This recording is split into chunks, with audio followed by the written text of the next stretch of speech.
Boa tarde, turma. Essa é a nossa primeira aula à distância para o terceiro ano. Eu procurei pegar conteúdos voltados diretamente para o Enem. Para a gente, como eu tinha falado para vocês, eu queria fazer um resumo, até o Enem fazer resumo de alguns conteúdos específicos só para isso, que não necessariamente estão no livro de vocês. Como eu mencionei, o livro de vocês é muito ruim, bem complicado. Ele tem conteúdos bem resumidos, então trazendo coisas a mais. Para o Enem, eu acho que no conteúdo de artes o mais importante é a arte moderna, a arte contemporânea, acho que é o que mais cai. Então eu vou trabalhar inicialmente com a arte moderna no Brasil, uma coisa que vocês já devem ter visto em literatura, e até talvez um pouquinho, vocês vão ver provavelmente em história um pouquinho esse ano. Mas aí, em todo caso, eu já vou adiantando para vocês.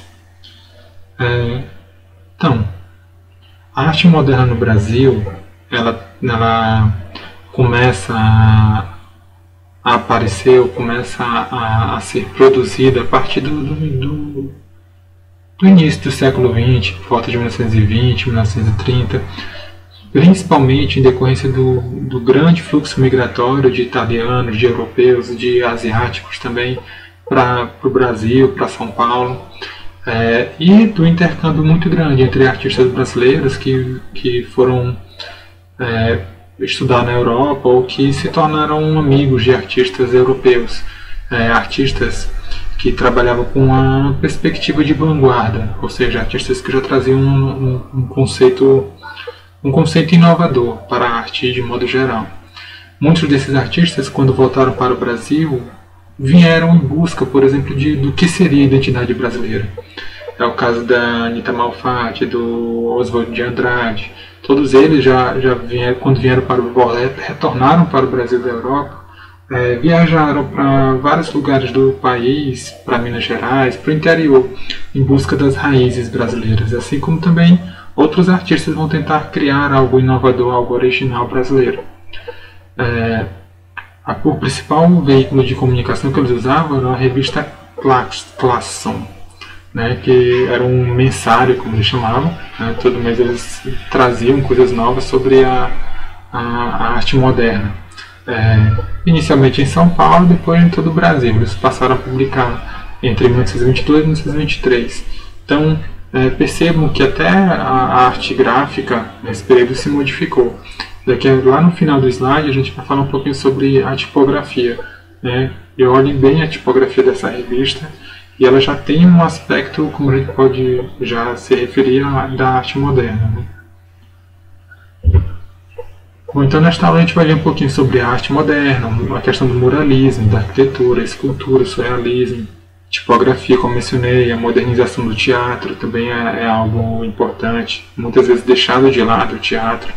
E aí, no final, vamos retomar a ideia das vanguardas europeias e do modernismo. Então, a Semana de Arte Moderna foi inicialmente, como já tinha mencionado, que foi o marco da arte moderna brasileira. Ela foi inicialmente organizada pelo carioca Emílio de Cavalcante. Ele organizou essa semana no Teatro Municipal de São Paulo, reunindo artistas, poetas e músicos.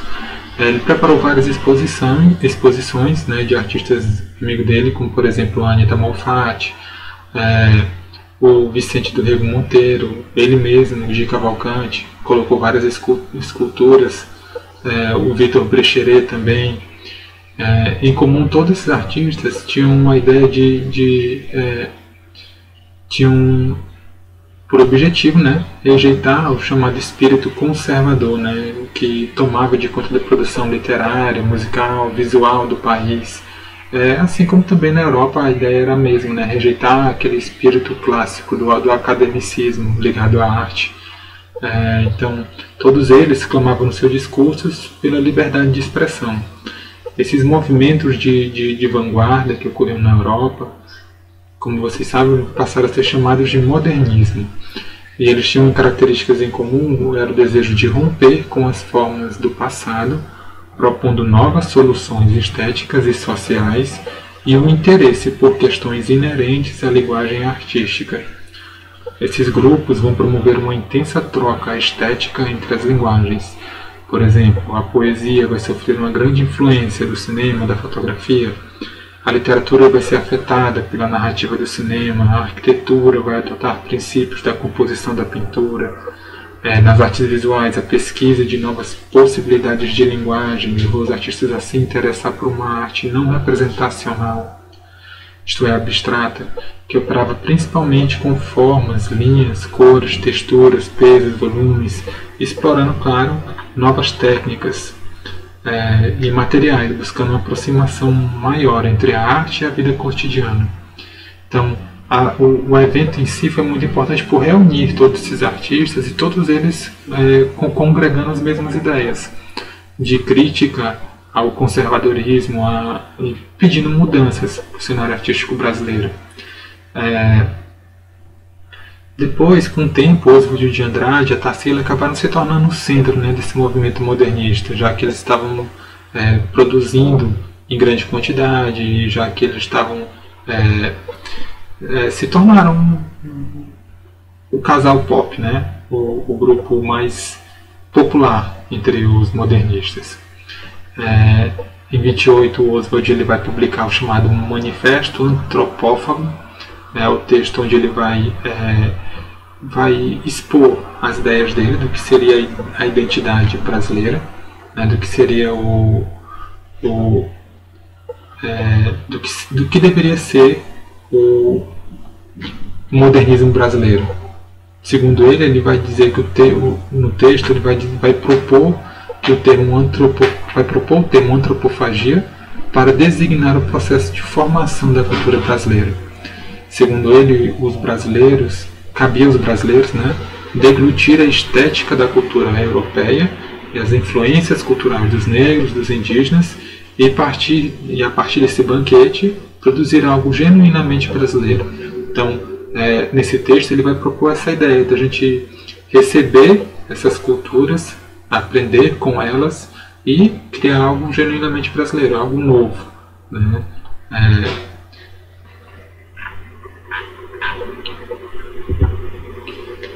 Bom, então, com o tempo vão surgir novas propostas, né? Mas aí, como vocês sabem, ainda vamos estudar um pouquinho de história, no início da década de 30 a gente vai ter uma crise econômica. Percebam que já foi logo após toda esse reboliço criado pela Semana de Arte Moderna, e que ainda estavam em processo de deglutição, de aprendizado. Mas a gente tem essa crise de 1929, e aí uma crise política no Brasil com a Revolução de 1930, e aí tudo isso vai criar nos artistas a ideia de que agora eles precisam utilizar a arte para relatar os problemas sociais. Há uma nova preocupação, né? Transformá-la num porta-voz, né? Além de valorizar a cultura brasileira, mas também transformá-la num porta-voz social. Desse jeito, reforçando a construção de uma identidade nacional. É claro, a crise ela vai afetar outros países, por exemplo, no Brasil ele vai copiar muito o exemplo do México, a arte brasileira vai copiar muito o exemplo do México. No caso do México, os intelectuais do país, eles vão também tentar fazer essa construção de uma identidade nacional, de um novo tipo de arte. Nesse contexto, artistas e escritores vão buscar as tradições regionais, na figura do trabalhador, o sofrimento dos excluídos, e utilizar esses elementos estéticos nas suas obras.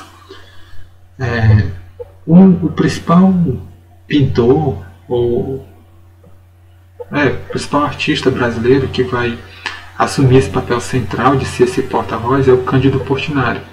E ele vai adotar a chamada pintura muralista. Por isso que eu mencionei o México e o Brasil. O muralismo foi um movimento criado no México, cujo principal expoente é o Diego Rivera, em que ele vai construir grandes painéis que trazem figuras históricas, ou com a temática histórica, com a temática épica no México. E ele pintou esses painéis em vários prédios públicos, em vários locais onde ele foi contratado para pintar. Então, o Cândido Portinari também, né, adotou essa pintura monumentalista, né, pintura de grandes proporções. Ele vai produzir importantes obras utilizando várias técnicas como afresco, mosaico, azulejo. Então, o Portinari ele vai ser, por exemplo, convidado a produzir algumas obras para o governo, e aí utilizando essas técnicas que eu mencionei, nos trabalhos institucionais, ele vai criar uma imagem para o povo brasileiro representando como um físico robusto e com a disposição heróica para o trabalho. Já em outras obras, como por exemplo essa que eu coloquei aqui no slide para vocês, essa obra do Portinari, ele vai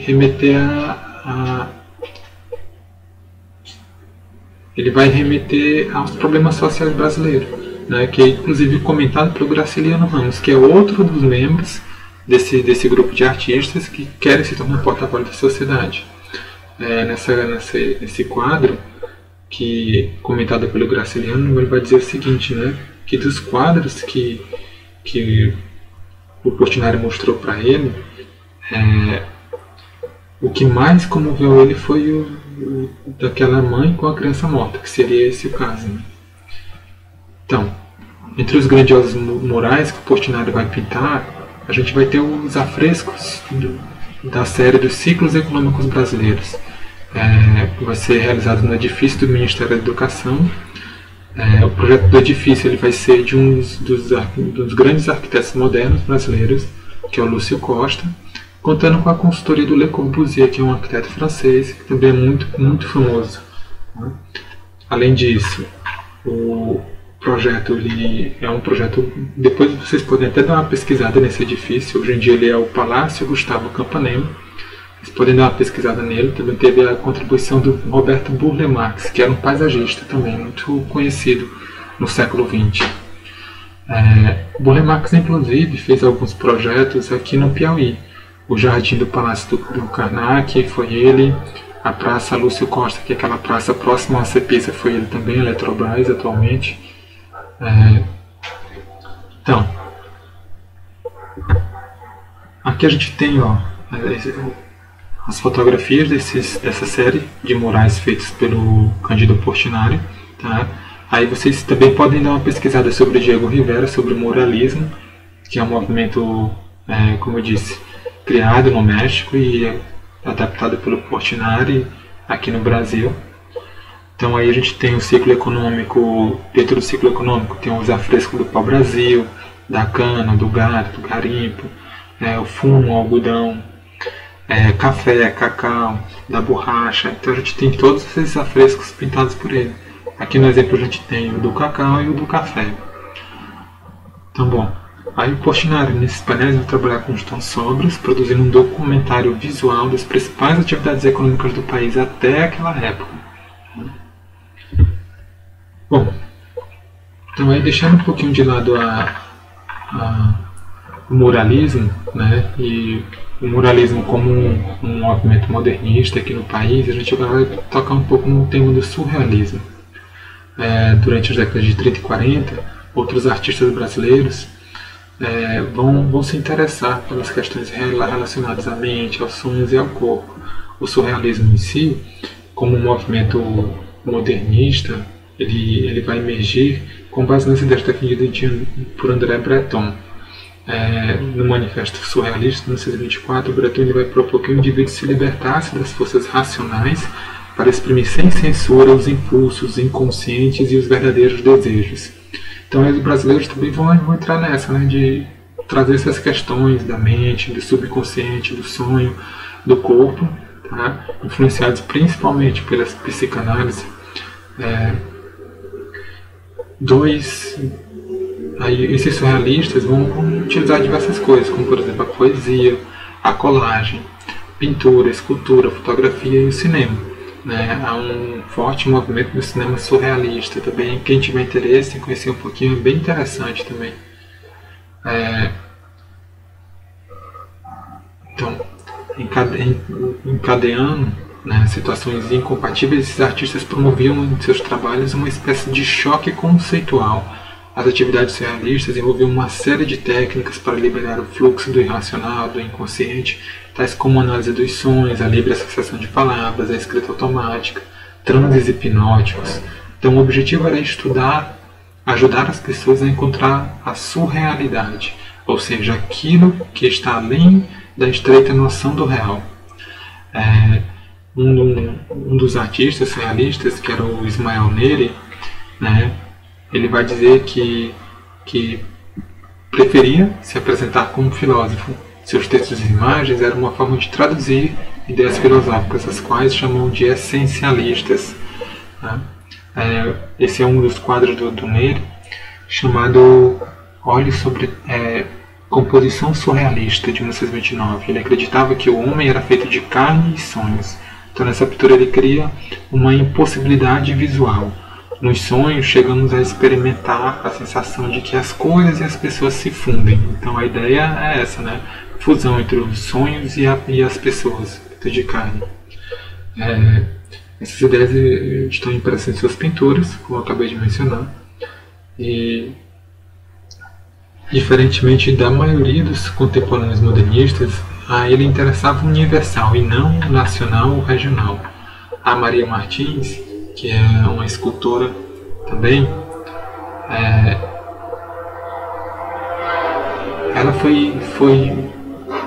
ela estudou muito tempo na França, onde começou a se interessar por escultura em madeira, tá? E durante muito tempo ela foi casada com o embaixador brasileiro, morando nos Estados Unidos, em Nova York. E ela conheceu vários artistas europeus, muitos deles ligados ao surrealismo, como André Breton e o Marcel Duchamp. Em muitas de suas esculturas, antes da década de 40, em madeira, gesso ou bronze, ela fez formas orgânicas que remetiam a vegetais, animais e partes do corpo humano. Inicialmente, né, estranhas, estranhamente associadas, né? Elas foram batizadas com títulos sugestivos que aludiam ao universo pessoal do artista, né?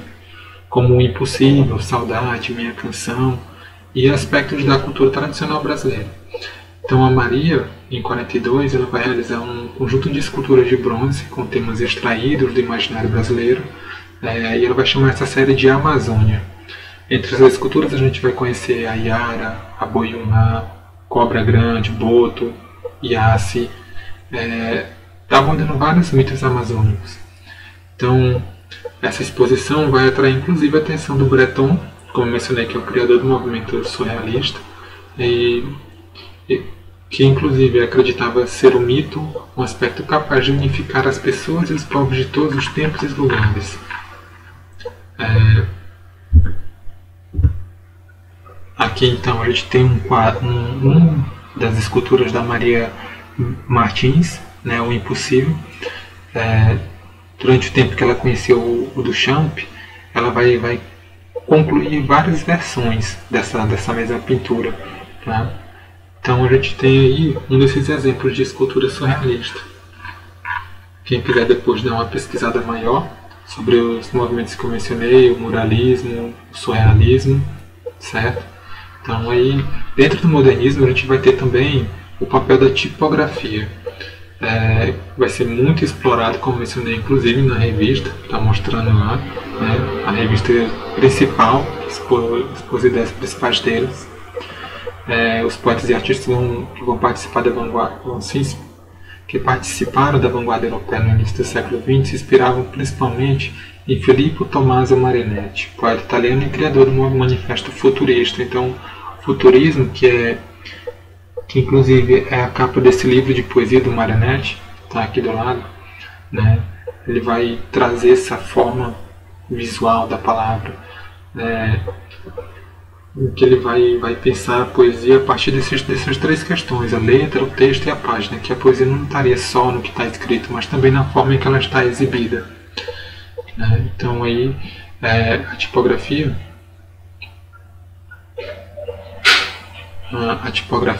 a escrita, né, atribui uma forma visual às palavras. De maneira geral, podemos pensar em três níveis, como mencionei: a letra, o texto e a página. A letra ela foi inventada a partir do gesto, do movimento articulado entre o cérebro, a mão e os instrumentos. Podemos dizer assim que a letra nasce a partir do corpo. A história da escrita, entretanto, passa pela invenção de uma máquina, a presença de vários tipos móveis que permitiu a reprodução de textos em grandes tiragens, como por exemplo o computador. O trabalho com tipografia reflete até hoje essa tensão entre a mão e a máquina. Aparece então um enorme universo de opções, já que a gente tem vários tipos de formatos de letras para a gente escolher. Então, ao tratar as letras como elementos plásticos, a construção de uma palavra, de uma centena, torna-se um ato estético. Então, você escolher a forma que você vai mostrar ou escrever uma determinada letra é um ato estético. Essa é a ideia dele. Então, com relação ao texto, a gente pode entender o texto como uma sequência de palavras. E aí a reorganização dessa sequência também é algo estético. Então você pode reorganizar. Vocês devem ter visto várias poesias concretistas que reorganizam as palavras de determinada forma. Mais uma vez, a página é outro campo, onde o texto se organiza. Em jornais, revistas, livros, as páginas seguem diagramas rígidos ou flexíveis. Em geral, as manchas de texto ocupam áreas delimitadas, mantendo-se sempre margens laterais, superiores ou inferiores. Um exemplo de padrão na forma é o número de página. Como você vai produzir um documento, você sempre quer colocar o número da página de um determinado local, a regra padrão. Mas aí, como vocês podem ver, a gente tem esses vários tipos de reorganização do texto, da página, da escrita em si.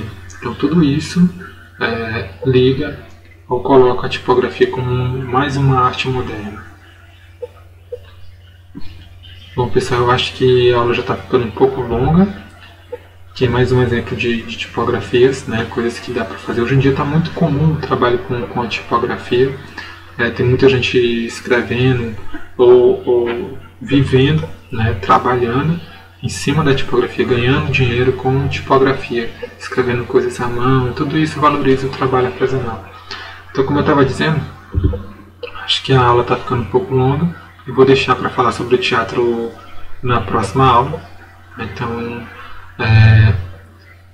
por hoje eu não vou passar nenhuma atividade, vamos aproveitar, até porque já vi que tem várias reclamações sobre a quantidade de atividades, mas eu peço sim que faça algumas pesquisas sobre o muralismo, surrealismo, que foram coisas que a gente viu hoje. Quem tiver interesse, tipografia é uma arte bem interessante, acho que muita gente já conhece, já faz. Então, até semana que vem, tenha um bom final de semana.